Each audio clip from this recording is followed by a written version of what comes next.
Os Illuminati e a Bíblia. Este filme tem como objetivo apresentar o cenário mundial para o aparecimento do Anticristo. A consumação do século predita por Jesus está muito mais próxima do que a maioria das pessoas pode pensar. O diabo vem preparando há séculos o cenário ideal, as condições necessárias que levarão o mundo ao caos. E assim como está predito nas profecias, nação se levantará contra nação e reino contra reino. Então o diabo apresentará ao mundo o Anticristo como a solução de todos os problemas, e quase todos esperarão dele a paz e a prosperidade. Porém, o Apocalipse mostra este homem montado em um cavalo branco. Ele tem um arco e uma coroa, ele virá vencendo e para vencer. Mas o profeta Daniel nos diz que esse homem é um homem vil, que tomará o reino e o poder através de guerras. Mas para nós que cremos e entendemos as predições das Escrituras, esse homem será o terrível Anticristo. Esse homem vil é chamado na Bíblia de o iníquo, o filho da perdição.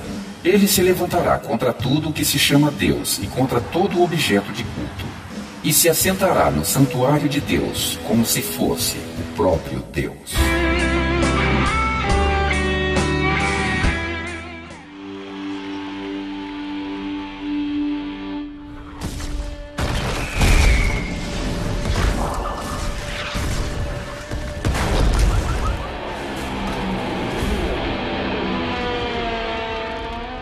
O livro do Apocalipse prediz o fim do mundo. O mundo já foi destruído uma vez pelo dilúvio, mas desta vez será destruído por uma catástrofe de enormes proporções. De acordo com o Apocalipse, essa catástrofe final será uma combinação de várias calamidades. As forças da natureza serão abaladas e, como diz Isaías, a terra cambaleará feito bêbada. Diz o Apocalipse que o sol se tornará negro como um saco de crina, a lua se tornará como sangue, as estrelas do céu cairão pela terra e o céu vai recolher-se como um pergaminho quando se enrola. Então todos os montes e ilhas serão movidos dos seus lugares. Haverá terremotos, inundações, fogo, cinza e enxofre. 200 milhões de demônios que estão atados junto ao rio Eufrates serão soltos e sairão para atormentar e matar a terça parte dos habitantes da terra. Outros milhões de demônios sairão do poço do abismo. Serão semelhantes a gafanhotos com couraça de ferro e com veneno de escorpiões. Serão soltos do poço do abismo para atormentar a humanidade. O cavaleiro do cavalo vermelho tirará a paz da terra e trará a guerra. Haverá uma guerra de proporções jamais vistas. Será a terceira e última guerra mundial. Como disse Jesus, nação se levantará contra nação, e reino contra reino, e haverá terremotos em vários lugares. Um cavalo amarelo, montado pela morte, será seguido pelo inferno, e matará a quarta parte dos habitantes do planeta pela espada, pela fome, com a mortandade e por meio das feras da terra. Por isso as feras se multiplicarão para comer os corpos dos mortos que ficarão estendidos sobre a terra.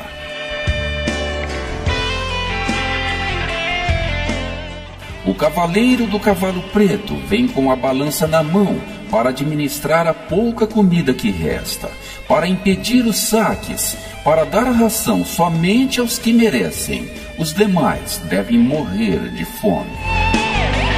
A fumaça do poço do abismo e a estrela que cairá do céu, chamada Absinto, vão envenenar o ar, a água e o solo. Haverá guerra, fome e tormento, como nunca houve antes. A humanidade será morta aos bilhões. Aparecerá no cenário mundial o comandante supremo, o Anticristo, que decretará a extinção das religiões. Os cristãos serão perseguidos e serão caçados como animais selvagens para serem mortos aos milhares. Os cristãos serão fugitivos e terão que fugir para os montes, terão que se esconder em cavernas. Acabou o tempo da graça. Agora é tempo dos juízos de Deus. A salvação só será obtida pela morte.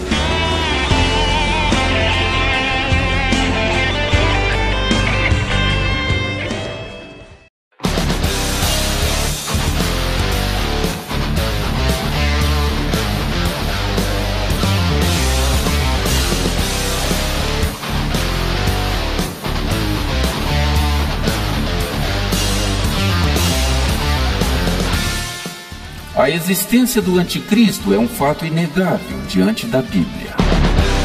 Mas se o anticristo existe, de onde ele vem? E por que motivos ele deverá vir? Tudo começou na queda do homem no jardim do Éden, quando a serpente enganou Eva para comer do fruto proibido. Então o Senhor Deus disse à serpente: visto que isto fizeste, maldita és entre todos os animais domésticos, e o és entre todos os animais selváticos. Rastejarás sobre o teu ventre e comerás pó todos os dias da tua vida. Porém inimizade entre ti e a mulher, entre a tua descendência e o seu descendente. Este te ferirá a cabeça, e tu lhe ferirás o calcanhar. Aqui temos duas descendências inimigas. O descendente da mulher é Cristo.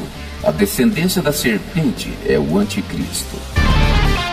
A descendência da serpente começou com Caim, passou por Canaã, o neto maldito de Ló, continuou com Nimrod, o primeiro homem poderoso na terra, opositor a Deus, que construiu a Torre de Babel.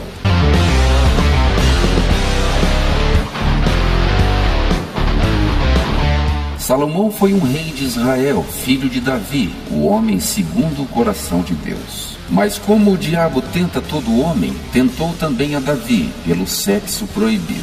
Davi, certo dia, viu uma linda mulher tomando banho. Ela se chamava Betseba, e Davi enamorou-se dela. Betseba era esposa de um de seus soldados, a quem Davi enviou para ser morto na frente de batalha, por causa da mulher. Com Betseba, Davi teve um filho chamado Salomão. Salomão foi fruto de um pecado, mas Deus é misericordioso, amou e abençoou Salomão, e lhe deu sabedoria e riqueza. Assim Salomão foi um grande sábio e um rei muito poderoso de Israel. Mas Salomão também foi atraído pelo diabo, através do sexo proibido, e assim Salomão passou para a linhagem maldita da descendência da serpente. Salomão amou muitas mulheres estrangeiras, com as quais se casou, desobedecendo a Deus. Casou-se com as filhas dos povos idólatras, inimigos de Deus. Casou-se com a filha do faraó do Egito, a filha dos moabitas, a filha dos amonitas, dos edomitas, dos sidônios e dos heteus. Eram todos povos adoradores de deuses pagãos. E essas mulheres levaram Salomão a erguer templos a esses deuses. Salomão edificou santuário a Quemos, abominação dos moabitas. E sobre o monte em frente a Jerusalém, construiu um templo a Moloque, abominação dos amonitas. Essas mulheres estrangeiras fizeram Salomão passar para o outro lado, o lado do diabo. Assim Salomão foi o fundador da sociedade secreta conhecida hoje por maçonaria. Salomão construiu o primeiro templo de Israel dedicado a Deus. O templo de Salomão guardava segredos que só ele e seu arquiteto Irã Abif sabiam. Esses segredos do templo foram os segredos que moldaram a maçonaria, desde os dias de Salomão até aos dias de hoje. Mas que segredos eram esses, tão desejados e tão protegidos? Esses segredos eram a cabala judaica, da qual se originou a maçonaria moderna. Contam os eruditos que Salomão tinha um livro de magia que se chamava A Chave Menor de Salomão. Esse livro existe e é conhecido hoje como Goétia. O livro contém as orações e as conjurações que Salomão usava para invocar 72 demônios para que esses demônios o servissem. Então, esse era o grande segredo de Salomão: invocar poderosos demônios de outras dimensões para receber poder para conquistar o mundo. Após a morte de Salomão, os sacerdotes de Israel continuaram a manter os segredos da cabala, a maçonaria secreta no templo. E Deus ficou muito magoado com o povo de Israel. Por isso, Deus mostrou ao profeta Ezequiel, numa visão, a maçonaria secreta. Mostrou a Ezequiel 70 anciãos de Israel em câmaras ocultas no templo, diante das imagens dos deuses estrangeiros pintadas na parede do templo, aos quais esses homens adoravam e ofereciam incenso. Depois, Deus levou Ezequiel até a entrada da porta da casa do Senhor, que está do lado do norte, e eis que estavam ali mulheres assentadas, chorando a Tamuz. Quem era Tamuz? Tamuz era deus dos Sumérios, uma tribo primitiva semita, e mais tarde Tamuz se tornou Osíris, deus dos egípcios. Quando o templo de Salomão foi destruído pelos babilônios, os sacerdotes idólatras de Israel esconderam o livro de magia de Salomão no subsolo do templo, e aí se passaram séculos até que esses segredos fossem descobertos pelos templários. Os templários foram para Jerusalém com as cruzadas em cerca do ano 1000 da nossa era. Eles escavaram o subsolo do templo e descobriram os segredos da maçonaria. Os segredos da maçonaria de Salomão foram mantidos pelos templários até 1314. Neste ano, o seu grão-mestre Jacques de Molay foi queimado vivo numa fogueira pela Inquisição Católica, acusado de estar adorando a cabeça de bode Bafomete, estar praticando homossexualismo e cuspindo na cruz de Cristo. Depois disso, a maçonaria permaneceu na clandestinidade de 1314 até 1717, quando a Inquisição Católica já tinha perdido o seu poder de morte. Foi então que a maçonaria pôde tornar-se pública com a fundação oficial em 1717 da Grande Loja Maçônica da Inglaterra. Então, em 1º de maio de 1777, o judeu Adam Weishaupt, financiado pelo banqueiro judeu Meyer Michel Rothschild, fundou a Loja Maçônica dos Iluminados da Baviera. Era uma loja maçônica secreta dentro de outra loja secreta. Foi na Baviera que esses maçons da elite estabeleceram 25 metas para dominarem o mundo. Então os iluminados da Baviera se fundiram com a maçonaria da Inglaterra, fizeram um pacto com a família real britânica e se tornaram no que conhecemos hoje como os líderes globais, a elite, os detentores do poder, os Illuminati. Os Illuminati, portanto, são a descendência da serpente, através da qual virá o anticristo.